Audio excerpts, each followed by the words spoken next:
കേരളം ഭരിക്കുന്നത് അമ്പലം വിഴുങ്ങി സർക്കാർ എന്ന് Kodikunnil Suresh M P KPCC സംഘടിപ്പിച്ച വിശ്വാസ സംരക്ഷണ യാത്രയ്ക്ക് പാലക്കാട് ടൗണിൽ നൽകിയ സ്വീകരണത്തിൽ സംസാരിക്കുകയായിരുന്നു ജാഥ ക്യാപ്റ്റൻ കൊടിക്കുന്നിൽ. ദേവസ്വം ബോർഡിന് കീഴിലുള്ള പല ക്ഷേത്രങ്ങളും പരിശോധിച്ചാൽ സ്വർണം എത്രത്തോളം മോഷണം പോയിട്ടുണ്ടെന്ന് വ്യക്തമാകുമെന്ന് കൊടിക്കുന്നിൽ സുരേഷ് പറഞ്ഞു. വൈക്കം ക്ഷേത്രത്തിൽ നിന്ന് പോലും സ്വർണം മോഷ്ടിച്ചതായാണ് വാർത്തകൾ. സംസ്ഥാന പോലീസ് അന്വേഷിച്ചാൽ സത്യം പുറത്തുവരില്ല.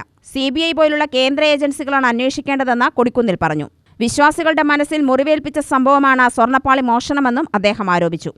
അവിടുത്തെ ദ്വാരപാലകന്മാരുടെ ശില്പത്തിൽ ചാർത്തിയിരുന്ന സ്വർണ്ണപ്പാളികൾ വഴി വിദൂരങ്ങളിലേക്ക് കൊണ്ടുപോയിരിക്കും. ചെന്നൈയിലേക്ക് കടത്തിക്കൊണ്ടുപോയി, ഹൈദരാബാദിലേക്കും ബാംഗ്ലൂരിലേക്ക് കടത്തിക്കൊണ്ടുപോയി ദിവസങ്ങളോളം ആ സ്വർണ്ണപ്പാളികൾ, ശബരിമലയിൽ പൂശിയിരുന്ന സ്വർണ്ണപ്പാളികൾ ഒരു ദിവസം, 2 ദിവസം, 3 ദിവസം മാത്രമല്ല പോയി, മാസങ്ങളോളം ആ സ്വർണ്ണപ്പാളികൾ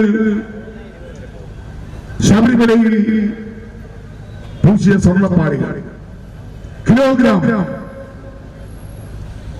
അതുപോലെ തന്നെ വലിയ വിലപിടിപ്പുള്ള സ്വർണ്ണപ്പാളികൾ അത് കൊണ്ടുപോയിരിക്കുന്നു. ഇങ്ങോട്ടാണ്. എത്ര ദിവസം എടുത്തു? നമുക്കറിയാം, ഇവിടെ പറഞ്ഞതുപോലെ ശബരിമലയിൽ ഒരു കരിയിൽ അനങ്ങണമെങ്കിൽ ബഹുമാനപ്പെട്ട ഹൈക്കോടതിയുടെ പെർമിഷൻ വാങ്ങിച്ചു മാത്രമേ ചെയ്യാൻ കഴിയുള്ളൂ.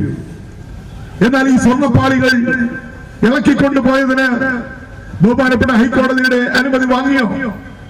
ഇല്ല എന്നുള്ളത്. അവിടെയാണ് ദുരൂഹം. ആരാണ് ഇതിന്റെ പിന്നിൽ പ്രവർത്തിച്ചത്? മറ്റാരുമല്ല, കഴിഞ്ഞ 9 വർഷക്കാലമായി ദേവസ്വം ബോർഡ് ഭരിക്കുന്ന മാർക്സിസ്റ്റ് പാർട്ടിയുടെ നേതാക്കന്മാർ. പാലക്കാട് സ്റ്റേഡിയം ബസ് സ്റ്റാൻഡിന് സമീപം കോൺഗ്രസ് ജില്ലാ പ്രസിഡന്റ് A. തങ്കപ്പൻ സ്വീകരണ സമ്മേളനം ഉദ്ഘാടനം ചെയ്തു. KPCC general secretary C. ചന്ദ്രൻ അധ്യക്ഷത വഹിച്ചു.